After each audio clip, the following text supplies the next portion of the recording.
the whole school knew Jenny. And if not personally, they knew of her. She always had a smile on her face and a friendly word for everybody. What I remember most about Jenny is her brilliant, beautiful smile and the way she lit up a room whenever she would walk in. She was a student of mine. I first met her in 8th grade in our gifted language arts class, where we had lots and lots of adventures with a wonderful group of kids. And even among those kids, she really stood out. That's not even a good way to say it for Jenny. I would say more like she shined.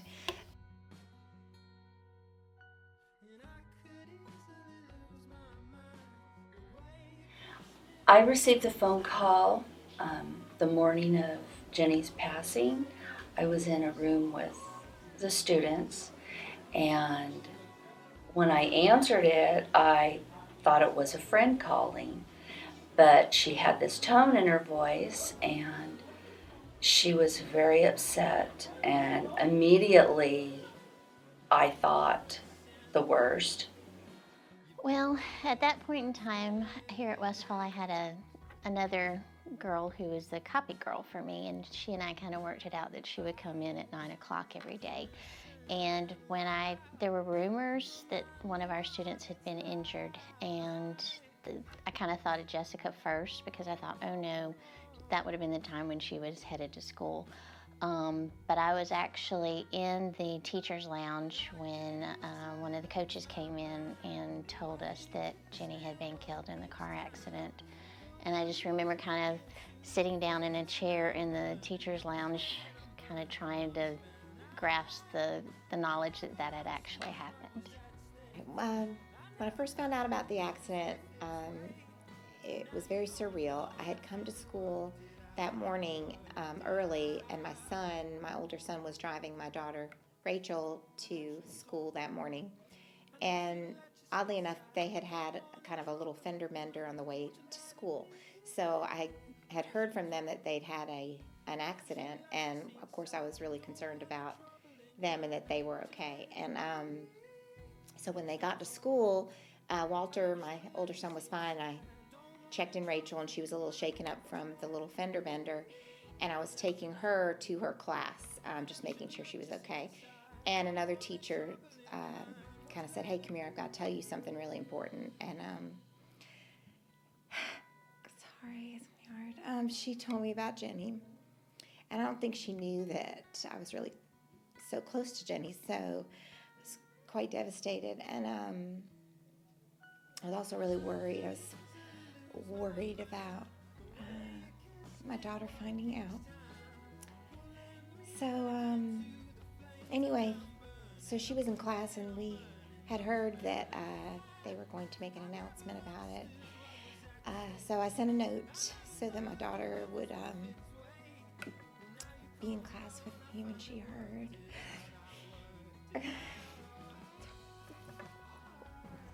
My first reaction was one of shock, disbelief, complete and utter devastation, to be honest. That day I felt like the school shut down. Like when it was announced, everybody, I feel like everything stopped. Literally everything stopped. Classes stopped. Everybody was shocked. Everybody gathered in the cafeteria. I don't know why, but I felt like everybody just wanted to be together. Everybody gathered there until they let us go because it was just such a traumatic event. Everybody went their own ways. There was probably 70 of us that went to one of our girlfriend's house, and everybody literally just sat there. No words were spoken.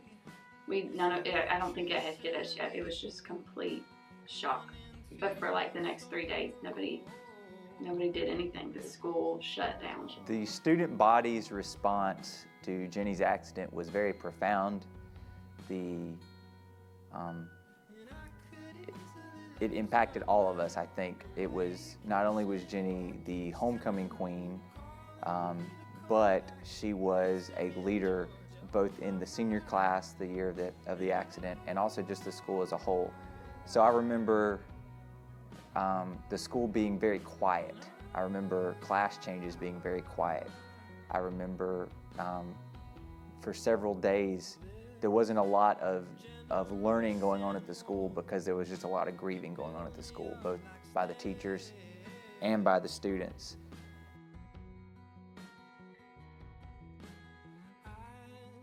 She was probably one of the kindest people that you will ever meet, and she would talk to anybody.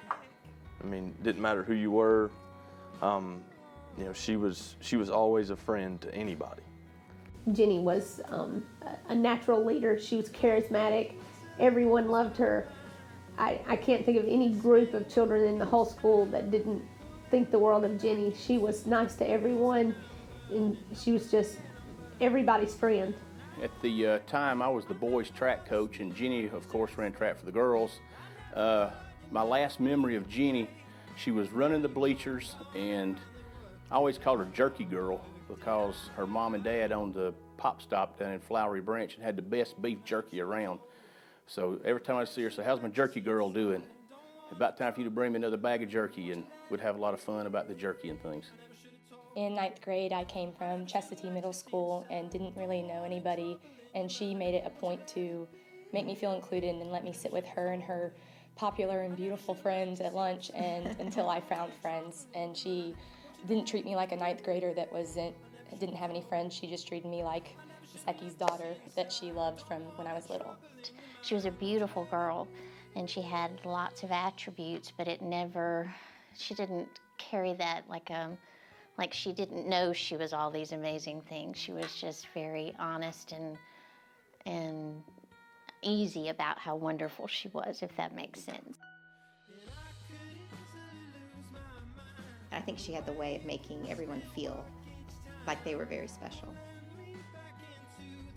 Trying to make sense of what had happened with my students. They were heartbroken, I was heartbroken, and so what I tried to do with them is explain that Jenny was like a shooting star. She was more brilliant, more beautiful than most of the rest of the stars, but as a result, she didn't last as long. She was taken sooner, and I felt like that one of the ways we could pay tribute to her was to do something in her honor, to do something for someone else, because she was always about other people. Didn't matter ethnicity, socioeconomic class. And so I asked my students to go out that week and do something, write a letter, do a kind act for someone else in honor of Jenny that week. She is something to behold, elegant and bold.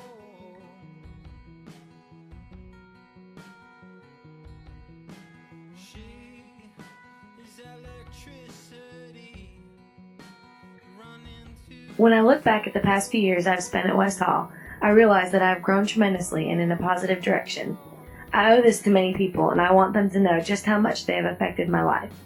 To all of my friends who are always willing to be there for me, no matter how senseless the problem may be, I want to thank you first, and I will never forget all of the memories we have made and time spent together. I will always cherish these years with you, and I pray there is much more to come. A very important person to me, and especially to my education and choices I make in the future, is Mrs. Delp. You are my mentor and role model. You've been an inspiration to me in so many different ways and play a major part in sculpting me to be the person I am at this point in my life. Not only Mrs. Delp, but all of my teachers throughout these years, every one of you have made an impact in my life.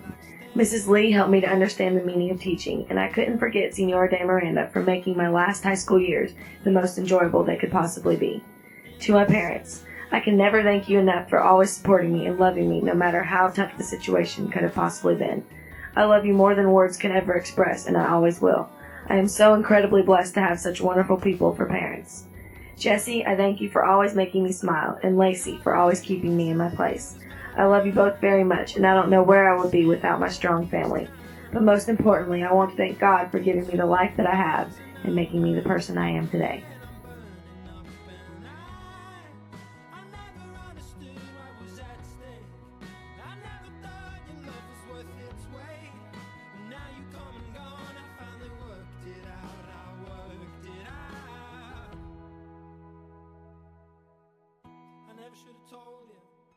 I never should have let you see inside.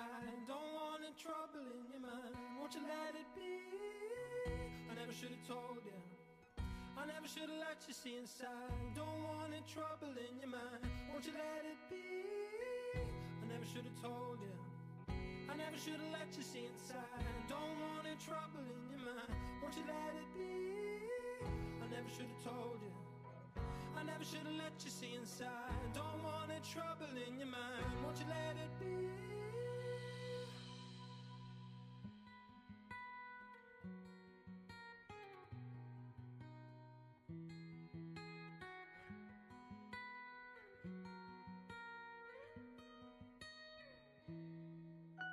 And I could easily lose my mind. The way you kiss me will work each time.